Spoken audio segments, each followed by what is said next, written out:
right, guys, we're on day, whoa, wrong one, day 6. Here we are. This is what we're doing today, day 6. Yeah, we do have a quiz at the end of the week, so let's blast through some of what we learned yesterday, and then I'll have you work on the rest in class. Okay, I'm going to start with number 1. Remember, when your radical is written all together like this as a fraction, you're allowed to split it up into radical 3 and radical 4. That's one of the strategies or one of the things to try. And maybe you notice that radical 4 is 2. So remember, that's just whole number 2, not radical 2, but whole number 2. And then I'm going to just keep the radical 3 on the top. Okay, how do you know when you're done? So first of all, I'm going to check to make sure that radical 3 doesn't break down. And 3 is only 3 and 1, so there's no way to simplify that anymore. And then just remember, the other thing is that this number is inside the square root. And this number is outside. This doesn't have a square root with it. So this 3 is in jail and this 2 is out of jail, and they're not allowed to communicate or reduce together. So we're finished with number 1. Let me go to number 3. Remember, one of the strategies, if they're written separated like this, a radical divided by a radical, means you can smush them all under one radical and just put the 20 over the 5. And did you know that 20 over 5 is 4? So I'm just going to simplify this. 20 divided by 5 is 4. And then don't you know what square root of 4 is? It's 2. If you're confused how I'm getting that, remember that 4 breaks down to 2 and 2. And I found a group of 2 that gets to break out of jail. So that's why there's a 2 on the outside, and there's no numbers that did not get circled, so nothing has to stay in. So we don't need a radical at all. So we stop at 2. How about this one? So number 5, let's see. I've got radical 5 and radical 2. 5 divided by 2 does not reduce. 5 doesn't break down. Remember, the 3 is outside of jail and both of these numbers are inside of jail. So there's nothing to do yet, except remember that rule about leaving a radical in the denominator. You're not allowed to leave a square root in the bottom of a fraction. So how do we get rid of that? What we do is we times by radical 2 on the top and the bottom. Whatever you do to one side, or whatever you do to the top, you have to do to the bottom. So now I'm going to work on the denominator first. The 2 and the 2, those are both in jail, so I'm going to smush them into the same jail, and you multiply them together. 2 times 2 is 4. And how do you do the top? Well, the 3 is out of jail, and the 5 and the 2 are in jail. So the 3 has to stay out, and the numbers that are in jail, the 5 and the 2, those get multiplied together to 10. And I'm pretty sure that you know what radical 4 is. The square root of 4 is 2, whole number 2. And I'm just going to keep the numerator, what the top is. It's 3 radical 10. And how do you know if you're done? Well, first of all, these numbers that are not in jail, can I reduce 3 divided by 2? There's nothing I can do with that. It does not reduce anymore. Let's check 10 to make sure it doesn't break down. I'll kind of do that off to the side. Let me just check to make sure that it doesn't break down.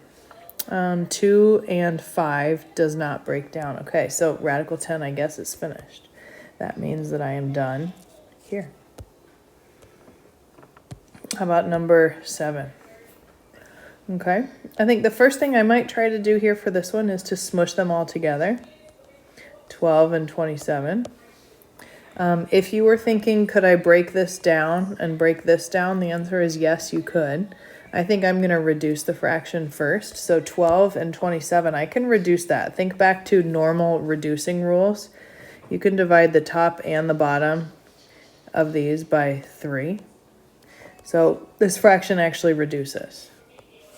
Where did the 3 come from? It's just a number that both numbers divide by. 12 divided by 3 is 4. 27 divided by 3 is 9. Okay, so I just reduced this fraction. 12 over 27 reduces to 4 over 9. And since it's in jail, in the radical, I'm keeping it in the radical. And now look what I can do. I can split this up into radical 4 and radical 9. And I think that actually both of those numbers square root. The square root of 4 is 2.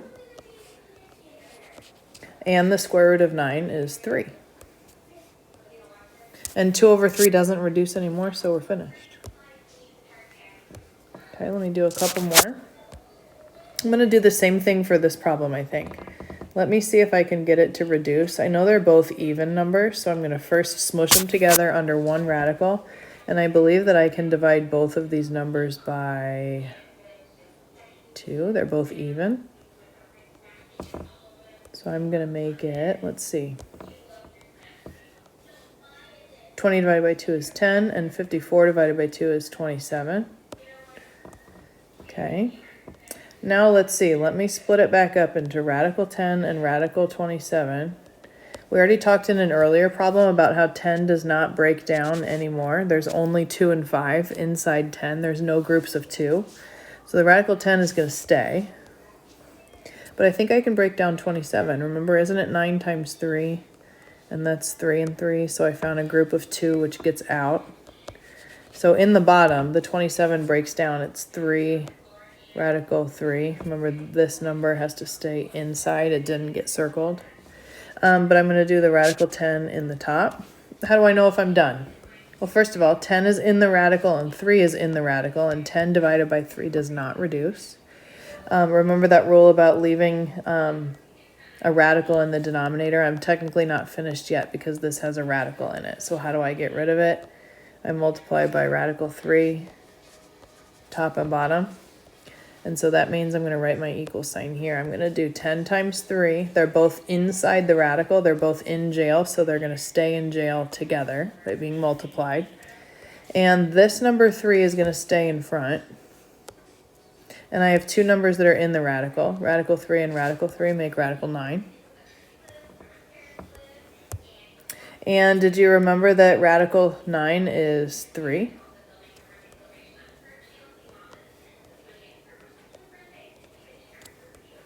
Remember, radical 9 is just whole number 3.